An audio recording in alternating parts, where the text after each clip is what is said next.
This is a lecture for professional responsibility, and we're going to be talking about Rule 3.8, which is special duties of prosecutors.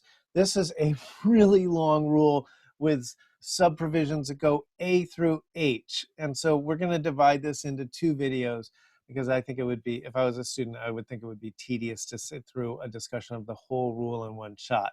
So we're going to do the first half of 3.8 in this video and the second half roughly in the second one. And by the way, some of this is going to overlap with other rules, our conflicts of interest rules and our rule 3.6 about talking to the media, but we have a number of extra ethical rules about prosecutors. Last point before we dive into this rule, you should look, there are some recent ABA ethics opinions, and I don't know what percentage, I haven't counted, but a pretty big percentage, let's say 1 out of 8 or 1 out of 10 of the ABA's formal ethics opinions focus entirely on prosecutors. And so if you are going to be a prosecutor after law school, I would really, really encourage you to take a look at those. Okay, so having said that, let's go into 3.8a. The prosecutor in a criminal case shall A, refrain from prosecuting a charge that the prosecutor knows is not supported by probable cause. Now, we already have a rule kind of like this in criminal procedure to try to, that require, you have to show probable cause to get an indictment in a lot of states and in the federal system, or to prevail at a grand jury in order to proceed to trial anyway. So in some ways, this is duplicative because we have a procedural protection. We also have a probable cause requirement for arresting someone and holding them. That's part of what arraignments are about and Gerstein hearings. But this is also an ethical duty of a prosecutor. So if you know you don't have probable cause, it is unethical for you to bring charges just to harass someone or on a hunch. B, you shall make reasonable efforts to assure that the accused has been advised of the right to and the procedure for obtaining counsel and has been given responsible opportunity to obtain counsel. In other words, we actually impose on you as a prosecutor a duty, because you're the lawyer in the case, to look out a little bit for the legal rights, especially the right to counsel of the defendant. This is partly because we don't fully trust the police to do this. And if you take criminal procedure and read a lot of the Sixth Amendment cases, you know that we have a long history of police trying to interrogate people after they've requested counsel without their lawyer there and things like that. And so what we don't want is people not really understanding that they're entitled to a lawyer or not being given the opportunity to consult with a counsel and so forth. And as a prosecutor, you're the lawyer in the case. If anybody is responsible for making sure that takes place for the defendant, it's you.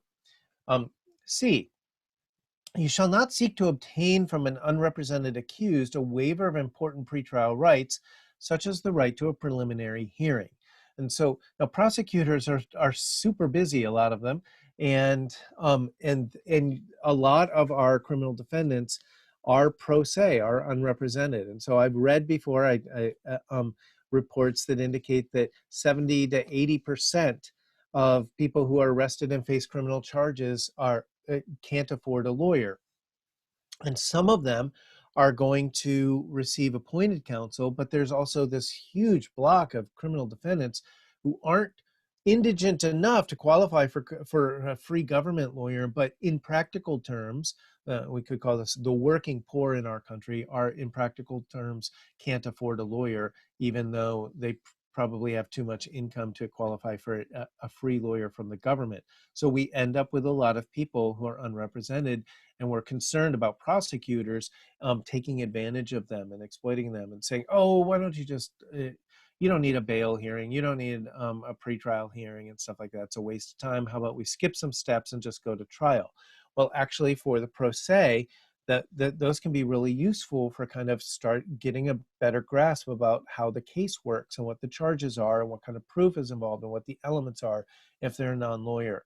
And so you can't ask for waivers from an unrepresented party, a defendant, of their pretrial rights. D, You shall make timely disclosure to the defense of all the evidence or information known to the prosecutor that tends to negate the guilt of the accused or mitigate the offense, um, and in connection with sentencing, disclose to the defense and to the tribunal all unprivileged mitigating information known to the prosecutor, except when the prosecutor is relieved of this responsibility by a protective order of the tribunal. And so we're going to go offside for just a moment and talk about this. D is our first provision that I really have to spend a lot of time on and that gets complicated. And it's one of the provisions I think you're likely to see on the MPRE. So it should be obvious. You can't bring something, you can't bring something if you don't have probable cause. So a really sketchy claim. And then B and C about trying to deprive the person of counsel or their rights to pretrial hearings and information and things like that. But D is where it gets complicated because this is a mandatory disclosure rule.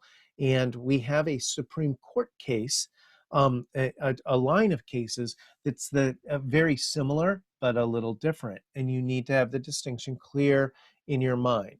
So please note on the face of this, this means you as a prosecutor don't get to do what they do on TV and surprise the defendant with evidence or witnesses or something like that, or hide evidence that's exculpatory or that could negate or even kind of mitigate the seriousness of their crime or something like that. And so you're not allowed to kind of bury evidence. You need to tell the defendant everything that could be helpful to them at all that you have. For some students, this is counterintuitive, that you don't get to kind of hide you have to show your hand. You don't get to hide the stuff from the other side and make them look for it. But that is the rule. So let's talk about the case. The exception, and I'm going to go to the comments before we even finish the provisions, but I want to talk about the comments that relate to D. A prosecutor may seek an appropriate protective order from the tribunal if disclosure of the information to the defense would result in substantial harm to the individual or the public interest. And so, for example, if we have the head of a drug cartel on trial and they've already put out a hit on whoever is testifying against them, the stool pigeon or the squealer or whatever, the tattletale, the snitch, right? It could be that we're not going to reveal where that person is in hiding or protective custody and so forth, and you're going to ask the court to protect the identity. The same would be true for an undercover agent's identity. It may be that we need to protect that undercover agent. Okay, now let's talk about this really matters for Brady violations, and this will be a little easier to understand if you've already had criminal procedure, but if you haven't, I will explain what you need to know for my course and for the MPRE. The Constitution, according to the Supreme Court, requires prosecutors to provide the defense with any favorable evidence that is material to guilt, punishment, or impeachment. And this is Brady v. Maryland from 1963. And just in a nutshell, I have this in parentheses right here. This was a very troubling case where you had a murder where there were two accomplices. And the two people working together. And one of the two individuals, where they were both arrested, they were kind of kept separate. One of them actually confessed that he was the person who pulled the trigger and murdered the victim. And for whatever reason, I don't know what, I've forgotten what happened to him, but the prosecution decided to charge Brady with the murder, and conveniently forgot to tell him that his co-conspirator had actually taken responsibility for the killing. And so that was when this went to the Supreme Court, they were really mad, right? Really mad. And that the prosecutor had hidden this, that there was someone else who had confessed to the murder and didn't tell Brady this, and Brady got convicted at trial.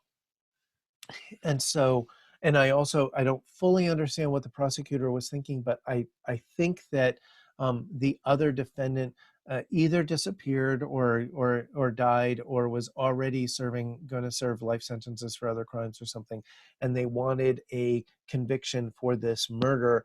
And so that's why they proceeded against Brady. We now call these Brady violations after this case. Now, and the standard, please remember, we have two prongs to this. And so just like we do with the Strickland case for ineffective assistance of counsel, and the second prong comes from Bagley, and sometimes you will hear defense lawyers and prosecutors talking about the Brady-Bagley rule. They'll talk about it like hyphenated. A favorable evidence is deemed material if there is a reasonable probability that, had the evidence been disclosed to the defense, the result of the proceeding would have been different.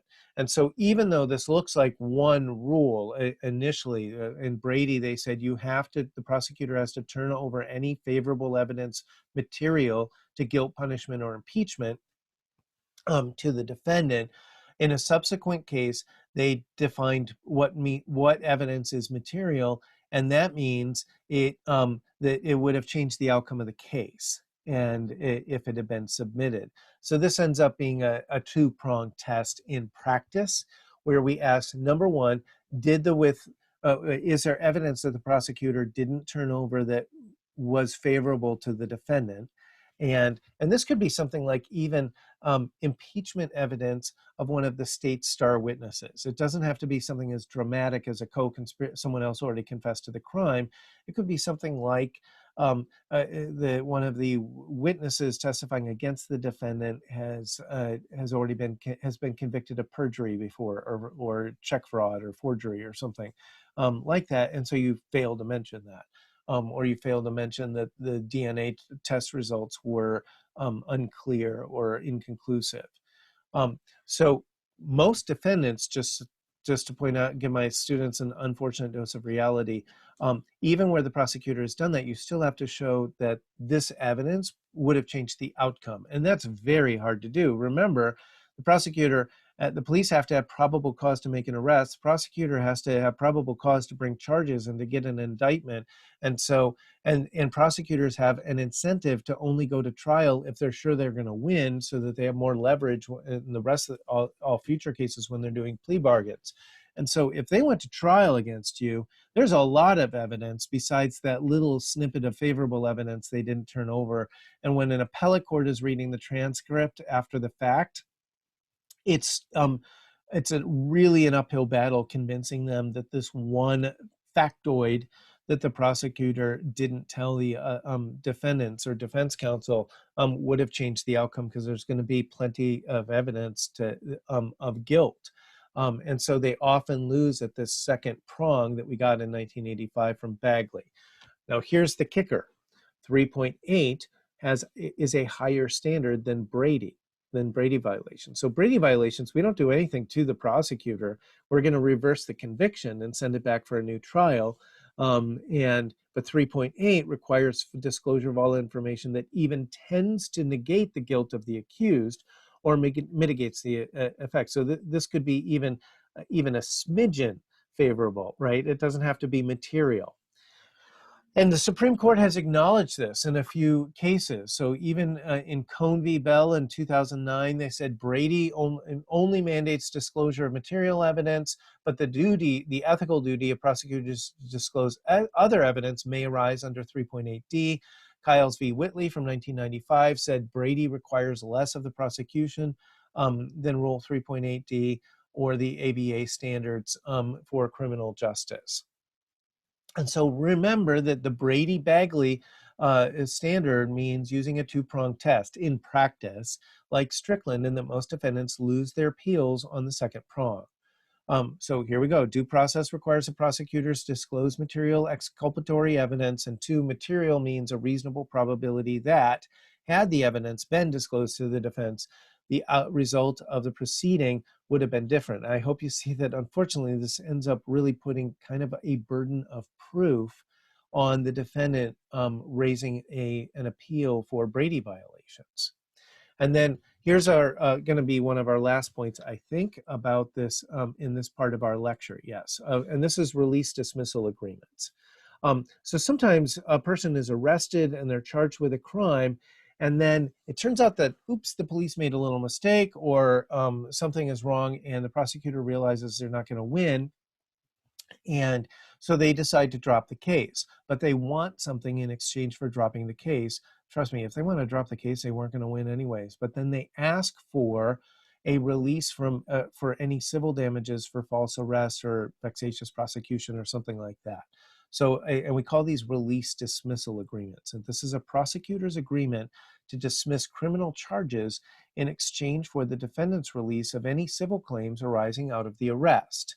We call that a release dismissal agreement. By the way, I have a problem with this. I think that this is terrible. The prosecutors, we have the police did something wrong, arrested the wrong person, or we've brought wrong charges, and now we're asking the person to waive their claims and compensation for that. And so I apologize if you can hear background noise. There's a spontaneous 4th of July parade going on outside my house.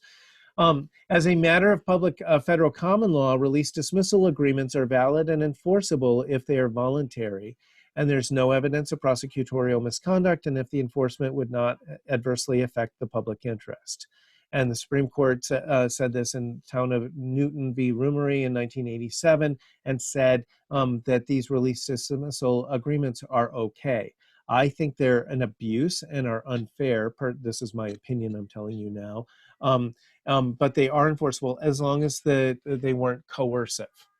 And then that ends our first part of our discussion about Model Rule 3.8, and we have a follow